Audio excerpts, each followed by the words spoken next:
Welcome back to Eliances Heroes, where heroes in business align. To be part of our super community and find out more about Eliances, visit www.Eliances.com. That's right, and we're back. Thank you again, everyone out there. I can't thank you enough for the comments, the feedback, the messages that we get. This is what keeps us going now in our, sixth year. And thank you for the feedback we continue to have when we had on the founder of E-Entertainment. So make sure that you go to, the only place where entrepreneurs align, Eliances, Eliances.com. Click on the radio to listen to past interviews. Well, I'm super excited today. Are you ready for this? We have with us Stephen Riggio. He is the former CEO of Barnes & Noble. And if that wasn't enough, he's translated 2 historical books from Italian to English. And you can reach him at SicilianAvengers.com. Once again, that's SicilianAvengers.com. So welcome to the show, Stephen. Nice to be here. All right. So let's just jump right into that. You got to be a book lover to become the CEO of Barnes & Noble. Are you? Sure. As an early, in my early childhood, I was a voracious reader. And what kind of books were you reading? It's interesting because when I was young, my brother, who had founded Barnes & Noble, used to bring home books to me all the time. He'd take them from the bookstore and give them to me to read. And I remember the very first book he gave me was Aldous Huxley's Brave New World. I was only 10 years old at the time, so that was kind of a mind-opening experience, if you will. And from then on, I was kind of off to the races as a reader. How do you think things have changed so much with, is it out there where it seems like people are reading less and now more watching movies, now more doing like instant TikTok and stuff. But isn't there something unique when you're actually reading and using your imagination? When we were expanding the company, we started in the 70s, went through the 80s and 90s and into the aughts. And almost at every time, people would say to us, people are not reading anymore. There's too much television. There's too much cable television. Then there was video games. Then there was the internet. But interestingly, and then ebooks. Interestingly, book sales have grown through every decade.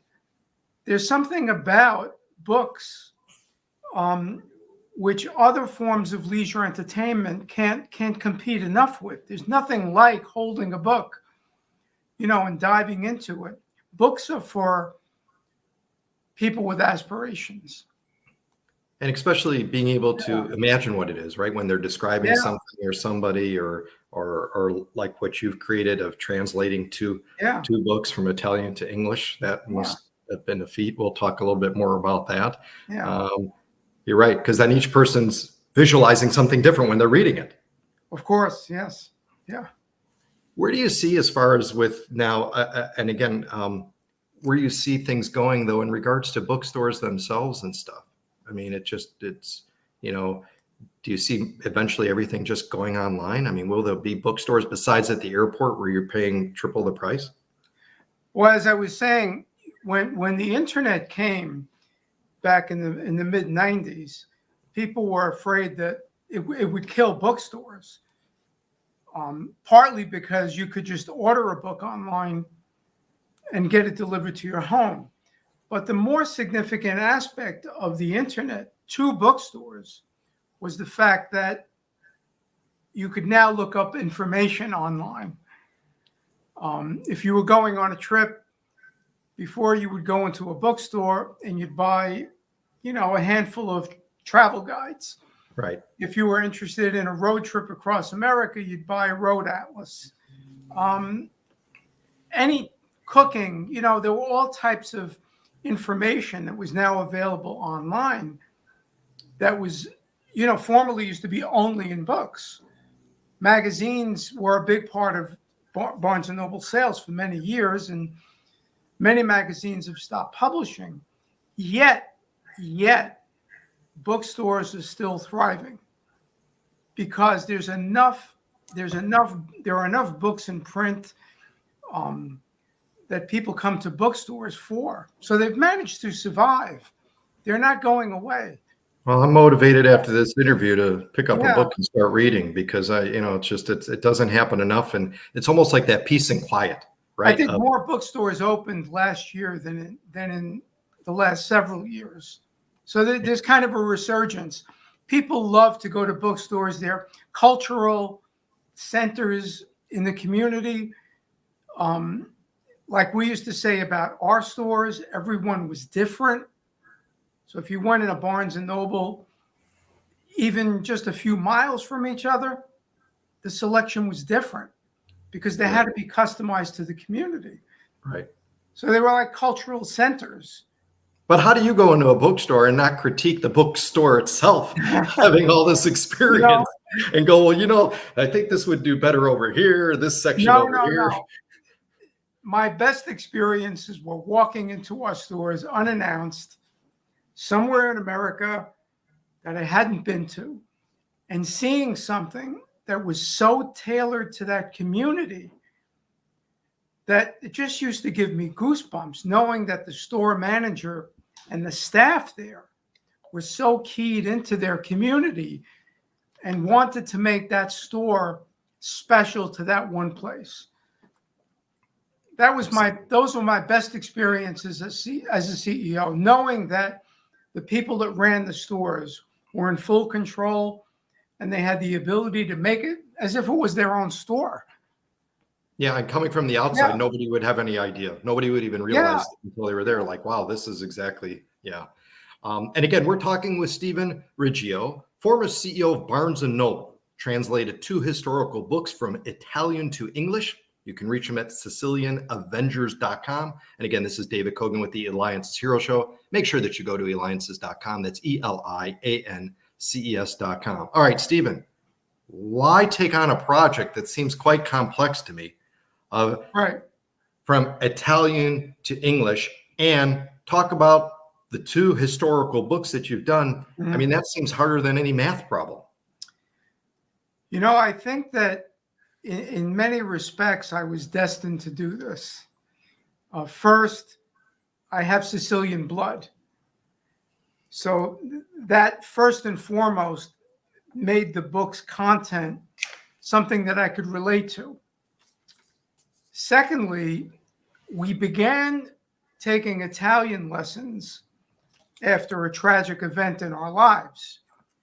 We lost our daughter, Melissa, to leukemia in 2008. And it was a tough time for my wife, Laura, and I. And in searching to fill that empty hole in our lives, I decided, why not take Italian lessons together? So we started to do that. And a few years into the lessons, our teacher handed us the original Italian version of the book. And I looked at it and I says, well, this is going to be so difficult to read. And yet we began reading it and we fell in love with it. And I decided, let me try to translate this. It was something audacious. I was retired at the time. So it was something that I was able to latch onto. Third, the main character in the book is an orphan. My great-grandfather was born in Sicily. He was an orphan, and he came to America in the Great Migration. So there were so many things that were coming together that made me seem destined to do this.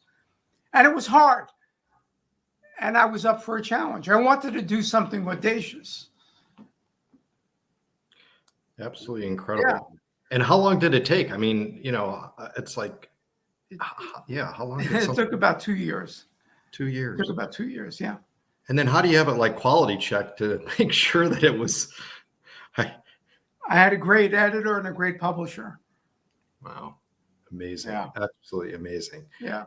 And you served too, not only that, you served on a number of boards, the National Book Foundation, National Down Syndrome Society, founding member of AHRC, New York City Foundation Board. Just, incredible. You ever look back and just think about, again, the history, the impact that you made, again, right? Even with being the CEO of Barnes and Noble, you mentioned about that. Just kind of what goes through your mind, of your history, your legacy, and tying it to the books. Well, my career in book selling was close to 40 years, and it's one of the most proudest things in my life to know that we created, that company together, my brother and I. And he was the founder of the company and one of the great retailers in America. And we had just lost him a couple of weeks ago. So it was a tremendous amount of pride in knowing that we did that. On the personal side, our daughter, who we lost in 2008, had Down syndrome. And my wife, Laura, and I have spent the years since then as advocates for people with intellectual disabilities. And that's been one of the more important parts of our life since she was born. And we continue to advocate and are involved in that area. Wow. Yeah. So for those of you that are watching and listening, listen carefully. We're going to do some snooping right now. So Stephen, I want to do some snooping in your office right now. Okay. Behind you, of course, is the Sicilian Avengers book poster. And then you've got a number of other books, some pictures in there. What would be the one item if you were to be able to grab any item if something were to happen? What item, what thing there means the most to you? Well, these are so many of the books that I used in researching the background to the novel, which is a historical novel. And one of my favorite novels, maybe the favorite novel, is The Leopard by Giovanni di Lampedusa. And it's the great historical Sicilian novel, probably the best novel that ever came out of Italy. So that's the one that I would pick. Wow. If you didn't do a career in books and bookstores and that, what do you think you'd be doing? What do you think you would have done? Well, I'd say when I was young, I wanted to be an architect, and that never got anywhere. I began reading spy novels when I was very young, mostly James Bond by Ian Fleming. So I always thought a career maybe in the CIA would have been interesting. But I think more the George Smiley type than the James Bond type. What's your next book you're going to write? There's a sequel to the book that I translated. Wow. Now, the book that I translated was 1,000 pages. The sequel is 1,700 pages. So we're busy reading that right now, my wife, Laura, and I. Oh, my. How long does it? Why not do something audacious, right? Instead of a small project. Incredible. How long does it take to read it and then this is a very long project. Read it, translate it, have it reread in the translation. When I retired, as I said, we lost our daughter, and when you retire, you're looking for things to do and things to fill the time. And learning the Italian language was something that I just grabbed onto. I had studied it when I was young, but never really stayed with it. And the great thing about this is that my wife and I are doing it together. We're reading the books together. We're finishing the books together. And as I translate it, we're working together, and it's very, very gratifying. And we've taken many trips to Italy. I'll be going to Sicily tomorrow, which is where the book takes place. So it's been a very nourishing part of our lives. Wonderful. Yeah. It probably brings both of you even closer together. Yes. Yeah. Well, fantastic. Well, Stephen, it's been an honor having you on the show. Stephen Riggio, CEO of Barnes & Noble, translated 2 historical books from Italian to English. Make sure you go to SicilianAvengers.com, and of course, we'll have it on our website, Eliances.com. This has been David Cogan with the Eliances Heroes Show. Thank you again for Stephen for being on the show. It's been a pleasure. Thank you so much. I got to dance a little bit with you.